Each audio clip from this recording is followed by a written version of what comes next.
में जी। बिस्मिल्लाहिर्रहमानिर्रहीम, इय्याका नअबुदु व इय्याका नस्तईन। Thank you very much ji.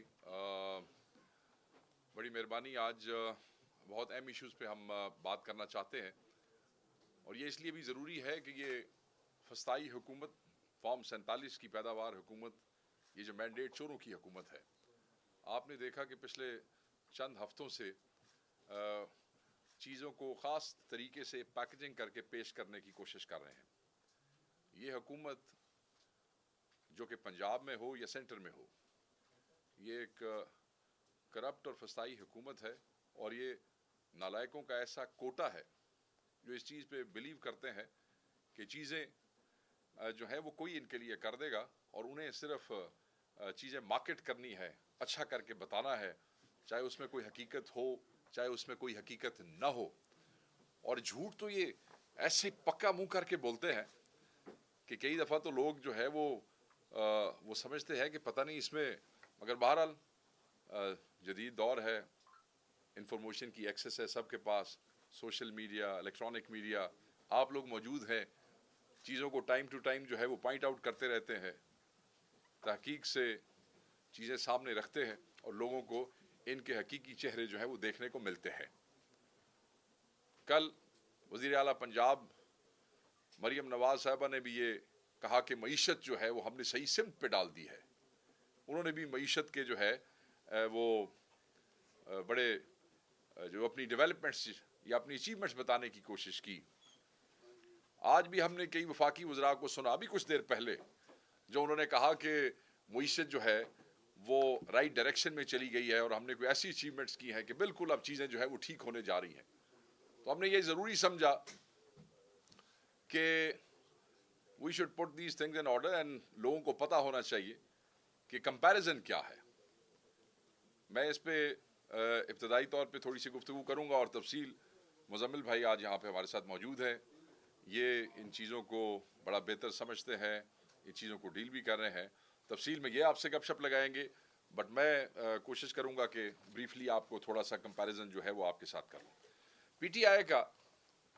PTI की गवर्नमेंट का 2022 का और ये जो फस्ताई फॉर्म 47 की मैंडेट चोरों की हुकूमत है 2024, इसका कंपैरिजन सिर्फ चंद चीज़ों का, उसी में आपको अंदाज़ा हो जाएगा कि ये जो झूठ बोला जा रहा है, जिस तरीके से फ्रॉड किया जा रहा है आवाम के साथ, जिस तरीके से अपनी अचीवमेंट्स बताई जा रही हैं, उसकी बेसिकली हकीकत क्या है।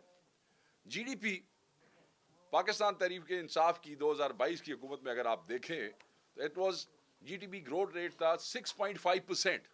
आज क्या है 2024 में, इनके दौर में 2024 का अगर मैं आपको बताऊं तो इट इज 2.4 और लेस। और ये कहते हैं कि मुईशत जो है वो सही सिमत की तरफ जा रही है और हमने बहुत बड़ी अचीवमेंट की है। जीडीपी आप देख लें कहां पहुंच गया है। इन्फ्लेशन हमारे वक्त में 12%, यहां पे इनके दौर में 13 से 38% तक मौजूद है। डेट की बात करते हैं, बड़ा इंपॉर्टेंट है। अगर हम 2022 का देख लें तो वो 43 ट्रिलियन, इनका 2024 का देख लें, ये जो अचीवर्स हैं तो ये आप देख लेंगे तो ये 70 ट्रिलियन है। मईशत जो है वो बिल्कुल सही सिमत की तरफ जा रही है। दूसरी तरफ रेमिटेंसेस की तरफ आ जाते हैं और ये बड़ा ज़रूरी है क्योंकि रेमिटेंस की बात भी हो रही है। 2022 में 43 बिलियन और 32 बिलियन और आज ये जो 2024 एंड हुआ है 27 बिलियन है। यानी कि हमारे दौर में 2022 में पीटीआई की गवर्नमेंट में 32 बिलियन और इनके 2024 में 27 बिलियन, ये इनकी बहुत बड़ी अचीवमेंट है। और अभी तो पाकिस्तान तहरीक इंसाफ की तरफ से वो ओवरसीज़ को इमरान खान साहब की कॉल भी जा चुकी है। ये भी आपको 2-3 महीनों के अंदर आपको अंदाज़ा हो जाएगा जैसे ही ये चीज़ें सामने आएंगी कि इसमें और क्या असर पड़ता है। एक्सपोर्ट्स के हवाले से बात अगर कर लें तो बड़ा वाज़ेह फिगर्स हैं। कंपैरिजन में 2022 इनके वक्त में 31 बिलियन, 2022 हमारे दौर में 31 बिलियन और 2024 26.5 बिलियन। अगर हम एक्सचेंज रेट देखें डॉलर के हवाले से तो 2022 पाकिस्तान तहरीक इंसाफ के दौर में 178 रुपए, آج کا ڈالر ریٹ آپ کو پتا ہوگا 2024 جب اینڈ ہوا ان کی گورنمنٹ میں تو اٹ واز 278 روپیز. یہ معیشت جو ہے یہ بالکل ایک بڑی اچھی سمت میں جا رہی ہے جیسے ان کے وزراء اور ان کی وزیر اعلیٰ نے کہا. کریڈٹ ریٹنگ جب ہم نے 2022 میں گورنمنٹ میں ہماری جو کریڈٹ ریٹنگ تھی وہ B3 تھی. آج ان کی CAA2 ہے. ان کی تو بہتر ہونی چاہیے تھی کیونکہ یہ تو کہہ رہے ہیں کہ معیشت بڑی بہتر جا رہی ہے, ترقی ہو رہی ہے, اچیومنٹس ہیں. تو یہ B3 کی بجائے اس کو B2 ہونا چاہیے تھا, اس کو B1 ہونا چاہیے تھا, مگر یہ CAA2 ہے. یہ ہماری طرف سے نہیں دی گئی, یہ انہی اداروں کی طرف سے دی گئی ہے جن کے ریفرنس یہ دکھا دکھا کے قوم کو بیوقوف بنانے کی کوشش کرتے رہے ہیں. اب ہم آ جاتے ہیں پاورٹی کی طرف. پاورٹی غربت 2022 35% اور 2024 ان کی گورنمنٹ 45%.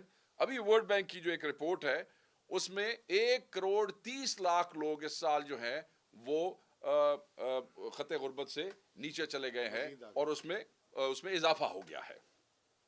پر کیپٹا انکم 2022 میں PTI کی گورنمنٹ میں $1,800.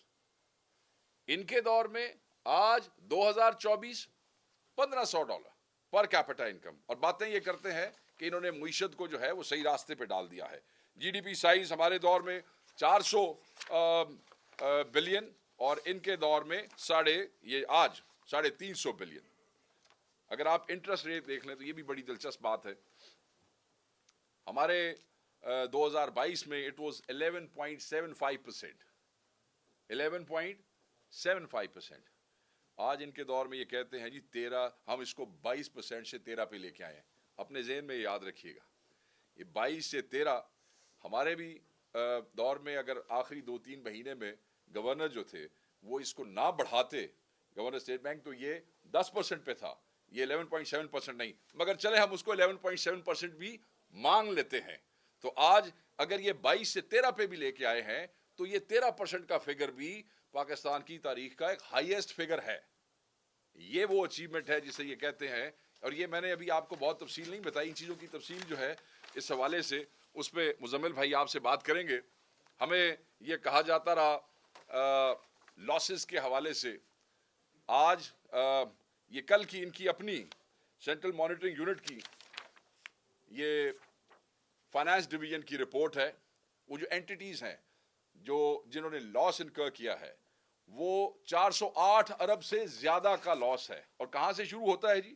نیشنل ہائی وے اتھارٹی سے لے کے جتنے بھی ڈسکوز ہیں, وہ ڈسکوز اس میں مینشن ہے, آپ ڈسکوز دیکھ لیں, چاہے وہ پشاور کا ہے, چاہے وہ سکھر کا ہے, چاہے وہ اسلام آباد کا ہے, چاہے گینکو ہے. اس کے علاوہ پاکستان ریلویز دیکھ لیں, اس کے علاوہ PIA دیکھ لیں, اس کے علاوہ یوٹیلیٹی اسٹور کارپوریشن دیکھ لیں, اور تو اور SNGPL, یعنی کہ 408 ارب سے زیادہ. یہ ہے گورننس, یہ ان کے وہ ماڈلز ہیں جس کے اوپر یہ بات کرتے ہیں کہ ہم نے تو جی پچھلی حکومت نے پتہ نہیں کیا کیا. ہم نے بھائی پچھلے کتنے سال سے آپ نگران حکومت سے لے کے اس انسٹالڈ حکومت میں بھی دیکھ لیں تو آپ ہی بیٹھے ہوئے ہیں. یہ جو کیے دھرے جو کرتوت ہیں یہ آپ کے اپنے ہیں. آپ ٹی وی کے اوپر آ کے کہتے ہیں کہ انہوں نے پچھلے اتنے سال میں, کتنے سال آپ نے حکومت کی اور پچھلے کتنے سال آپ حکومت کرتے رہے. یہ ہے, یہ ہماری اپنی ذاتی ملے تو ان کی تو بیلنس شیٹ زبردست ہے, ان کی پروفٹ اینڈ لاس بھی زبردست ہوگا. مگر یہ جو قوم کی ملے ہیں, یہ جو قوم کے ادارے ہیں, یہ جس سے اس کے لیے نہ ان کو کام کے بندے ملتے ہیں, نہ ان کے پاس کوئی اسٹریٹجیز ہیں, اور نہ یہ اس کو پروفیٹیبل بنا سکتے ہیں. ہاں اگر ان پہ بھی ان کا نام ہٹا کے اتفاق لکھ دیا جاتا, ساتھ ساتھ ہر چیز کے ساتھ اتفاق لکھ دیا جاتا,